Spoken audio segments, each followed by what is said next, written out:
के पन्नों में आचार्य चाणक्य का महत्वपूर्ण स्थान है। हजारों साल पहले चाणक्य द्वारा कही बात आज भी प्रासंगिक है। चाणक्य नीति में राजनीति, अर्थ, धर्म एवं स्त्री पुरुष के चरित्रों के बारे में लिखा गया है। आज इन्हीं नीतियों में से हम कुछ बताने जा रहे हैं, जिसे जानने के बाद आप आसानी से सही और गलत महिलाओं की पहचान कर सकते हैं।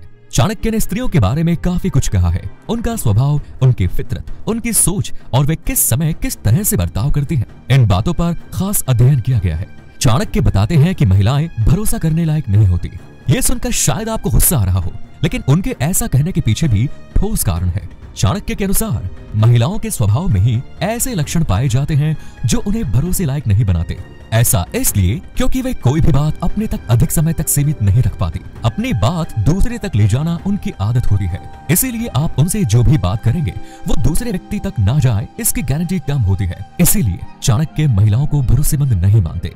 हमारे धर्म ग्रंथों में इस बात का वर्णन भी है कि जब युधिष्ठिर को कर्ण की सच्चाई पता चली तो उन्होंने स्त्री जाति को ये श्राप दिया था कि कोई भी महिला अपने अंदर बात को छुपा नहीं सकती। स्त्रियों के सामान्य लक्षण के अलावा चाणक्य ने उनकी कुछ ऐसी बातों को भी नीति शास्त्र में सामने रखा है जो उन्हें शादी के लायक नहीं बनाती। चाणक्य के अनुसार ऐसी कुछ स्त्रियां होती हैं जिनसे भूलकर भी पुरुषों को शादी नहीं करनी चाहिए।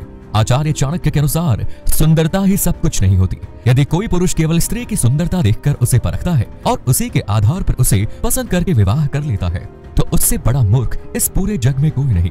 विवाह के लिए स्त्री के संस्कार, उसका स्वभाव, उसके लक्षण, उसके गुण अवगुणों के बारे में जानना चाहिए। इन सभी तथ्यों पर विचार करने के बाद ही स्त्री का विवाह के लिए चुनाव करना चाहिए। अन्यथा सुंदरता के आधार पर गलत चुनाव करने से वैवाहिक जीवन सुखी नहीं रहता।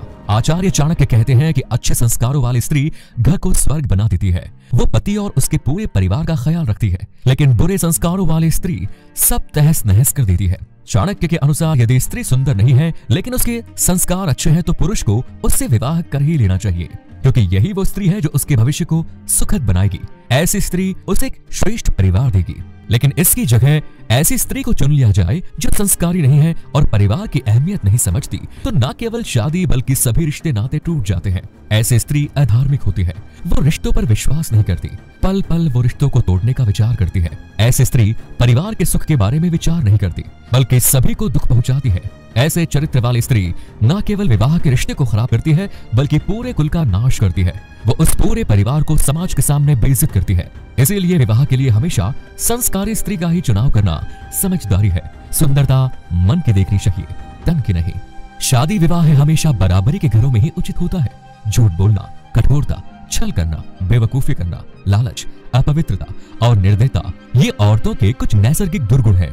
उस व्यक्ति ने धरती पर ही स्वर्ग को पा लिया जिसकी पत्नी उसकी इच्छा के अनुरूप व्यवहार करती है। पत्नी वही है जिससे सुख प्राप्त हो। वही अच्छी पत्नी है जो शुचिपूर्ण हो, पारंगत है, शुद्ध है, पति को प्रसन्न करने वाली है और सत्यवादी है। जिस पत्नी के चेहरे पर हर दम घृणा है उसे दूर करो। बदसूरत औरत खूबसूरत औरत से ईर्ष्या करती है। एक बुरी पत्नी होने से बेहतर है कि बिना पत्नी वाला हो।